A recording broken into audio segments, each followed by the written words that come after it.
പാകിസ്ഥാൻ വളരെ പ്രധാനപ്പെട്ട ഒരു നീക്കം നടത്തിയത് ലോകരാജ്യങ്ങൾക്കിടയിൽ ചർച്ചയാവുകയാണ്. നമുക്കറിയാം, അമേരിക്കയുമായി ബന്ധപ്പെട്ട് ഒരു മധ്യസ്ഥ ശ്രമം, ഇറാൻ അമേരിക്ക യുദ്ധത്തിൽ ഒരു മധ്യസ്ഥ ശ്രമം പാകിസ്ഥാൻ്റെ ഭാഗത്തുണ്ടായിരുന്നു. 2ഓളം ചർച്ചകൾക്ക് അവർ കാർമ്മികത്വം വഹിക്കാൻ ശ്രമിച്ചു. ഒരു ചർച്ച നടന്നു, രണ്ടാമത്തെ ചർച്ച പരാജയപ്പെട്ടു. ഇതിനിടയിൽ ഇറാനുമായി ഒരു ഡീലിന് പോയിരിക്കുകയാണ് പാകിസ്ഥാൻ എന്നുള്ളതാണ്. 6 വ്യാപാര പാതകൾ, അതും കരമാർഗമുള്ള 6 വ്യാപാര പാതകൾ ഇറാനു വേണ്ടി അവർ തുറന്നിട്ടു എന്നുള്ള ഏറ്റവും പ്രധാനപ്പെട്ട വിവരം പുറത്തു വരുന്നുണ്ട്. ഇത് ഉപരോധം, ഇറാനെതിരെ അമേരിക്ക ഏർപ്പെടുത്തിയ ഉപരോധം പൊളിക്കാൻ ഇടയാകും എന്നുള്ള വിമർശനമാണ് ഉയരുന്നത് അമേരിക്കയിലടക്കം. നമുക്കറിയാം, കടൽ മാർഗമുള്ള ഉപരോധം ഇറാനെതിരെയുണ്ട്. കരമാർഗം പാകിസ്ഥാൻ്റെ വഴികളിലൂടെ ഇറാന് ലോകരാജ്യങ്ങളിലേക്ക് അവരുടെ എണ്ണയും മറ്റ് സാധന സാമഗ്രികളുമൊക്കെ എത്തിക്കാൻ കഴിഞ്ഞാൽ അവർക്കൊരു വലിയ ഗുണം ചെയ്യും. ഈ ഉപരോധത്തിൽ രക്ഷപ്പെടാനും സാമ്പത്തികമായി മെച്ചപ്പെടാനും അവർക്ക് സാധിക്കും. അങ്ങനെ 6 പുതിയ കരവ്യാപാര പാതകൾ ഇറാനു വേണ്ടി പാകിസ്ഥാൻ തുറന്നു കൊടുത്തത് ട്രംപിനെ ചില്ലറയൊന്നുമല്ല ചൊടിപ്പിച്ചിരിക്കുന്നത്. അതായത് അമേരിക്കയ്ക്ക് ഒപ്പം നിൽക്കുന്നു എന്ന് ബോധ്യപ്പെടുത്തുക, പക്ഷേ ഇറാനെ സഹായിക്കുക എന്ന ഇരട്ടത്താപ്പ് എങ്ങനെ അമേരിക്ക കാണും എന്നുള്ളത് ഏറ്റവും പ്രധാനപ്പെട്ട ഒന്നാണ്. ഇറാൻ ചില്ലറ ആശ്വാസമല്ല നൽകുന്നത്. ഈ പുതിയ പാതകളിലൂടെ ഇറാൻ്റെ ചരക്കുകൾ ലോക വിപണിയിലെത്തും. ഇതാണ് പാകിസ്ഥാൻ ഇറാൻ നൽകിയ സമ്മാനവും അമേരിക്കയ്ക്ക് നൽകിയ മുട്ടൻ പണിയും. ഇത് എങ്ങനെ സാധിച്ചു എന്നുള്ളതല്ലേ അജയ്? കാരണം ഇറാൻ്റെ എണ്ണ പാകിസ്ഥാന് വേണം. എണ്ണ വിലയൊക്കെ അവിടെ തീ വിലയായി മാറിയ പശ്ചാത്തലമുണ്ട്. അതുകൂടി അവർ ആവശ്യപ്പെടുന്നുണ്ട്. ഒപ്പം ഇറാനെ പിണക്കാതിരിക്കുക, അമേരിക്കയെ ഒപ്പം നിർത്തുക എന്ന ദ്വിമുഖ തന്ത്രം അവർ ഫലപ്രദമായി ഉപയോഗിക്കുന്നുവെന്ന് മനസ്സിലാക്കാമോ? രഞ്ജിത്ത്, പാകിസ്ഥാൻ എന്ന് പറയുന്ന രാജ്യം രൂപീകരിച്ചത് മുതൽ അവർ ഏറ്റവും വലിയ ഒരു പുലിവാലായിട്ട് കാണുന്നത് ഇന്ത്യയാണ്. അപ്പോൾ ഇന്ത്യ എന്നുള്ള ഒരു വലിയ ശക്തി അവരുടെ തൊട്ടടുത്തുള്ളപ്പോൾ അവരെ പ്രതിരോധിക്കാനായിട്ട് ആരെയൊക്കെ കൂടെ നിർത്താമോ അതിനായിട്ടൊക്കെയുള്ള ശ്രമങ്ങൾ അവർ ചരിത്രപരമായിട്ട് തന്നെ നടത്തി വന്നിരുന്നു. അമേരിക്കയെ ഇതിനു മുൻപ് പല ഘട്ടങ്ങളിലും അവർ കൂടെ നിർത്തിയിരുന്നു.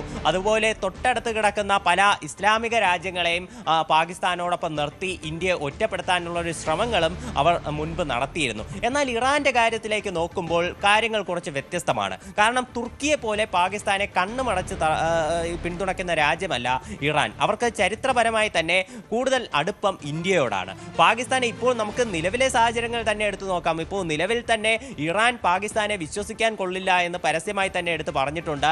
അവർ അമേരിക്കയ്ക്ക് വേണ്ടി വേദമോതുന്നവരാണ്, അതുകൊണ്ട് അവരെ വിശ്വസിക്കാനാകില്ല എന്ന് ഇറാൻ അംബാസഡർമാരും ഇറാൻ പ്രതിനിധികളും തന്നെ എടുത്ത് പറഞ്ഞിട്ടുണ്ട്. ഒരു മധ്യസ്ഥന്റെ റോളിൽ മാത്രമാണ് നിലവിൽ പാകിസ്ഥാനെ പോലും ഇറാൻ കാണുന്നത്. ഇപ്പോൾ ഇന്ത്യ പാകിസ്ഥാൻ വിഷയമൊക്കെ UN അടക്കം എത്തിയപ്പോൾ ഇത് പല രാജ്യങ്ങളും ഇക്കാര്യത്തിൽ ഈ കശ്മീർ വിഷയത്തിൽ ഉൾപ്പെടെ വോട്ടെടുപ്പ് നടത്തണം എന്നുള്ളൊരു നിലപാടെടുത്തപ്പോൾ അത് ഇന്ത്യക്കും പാകിസ്ഥാനും ഇടയിലുള്ള വിഷയമാണ്, അതുകൊണ്ട് അവർക്കിടയിൽ ഇത് തീരുമാനമാക്കണമെന്ന് പറഞ്ഞുകൊണ്ട് കൂടുതൽ ഇന്ത്യയെ സപ്പോർട്ട് ചെയ്യുന്ന നിലപാടാണ് ഇറാൻ സ്വീകരിച്ചത്. ഓപ്പറേഷൻ സിന്ദൂർ സമയത്താണെങ്കിലും ഇന്ത്യക്ക് ഒപ്പം നിൽക്കുന്ന ഒരു നിലപാട് ഇറാൻ സ്വീകരിച്ചിരുന്നു. തുർക്കി അടക്കം ആ സമയത്ത് പാകിസ്ഥാനെ പിന്തുണച്ചു എന്നുള്ളത് നമ്മൾ ഓർമ്മിക്കണം. അപ്പോൾ ഈ ഒരു സാഹചര്യത്തിൽ തൊട്ടടുത്ത് കിടക്കുന്ന ഇറാനെ തങ്ങളോടൊപ്പം കൂടുതൽ അടുപ്പിക്കാനുള്ള ഒരു തത്രപ്പാടാണ് പാകിസ്ഥാൻ നടത്തിക്കൊണ്ടിരിക്കുന്നത്.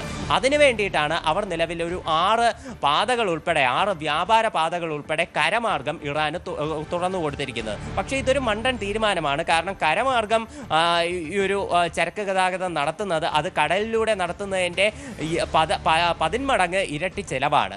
പക്ഷേ എന്തായാലും ഇക്കാര്യത്തിൽ ഇറാൻ നിലവിൽ ഔദ്യോഗിക പ്രതികരണങ്ങളൊന്നും നടത്തിയിട്ടില്ല. ഇതുവഴി ചരക്ക് നീക്കം ആരംഭിച്ചോ എന്നുള്ള വിവരങ്ങളുമില്ല.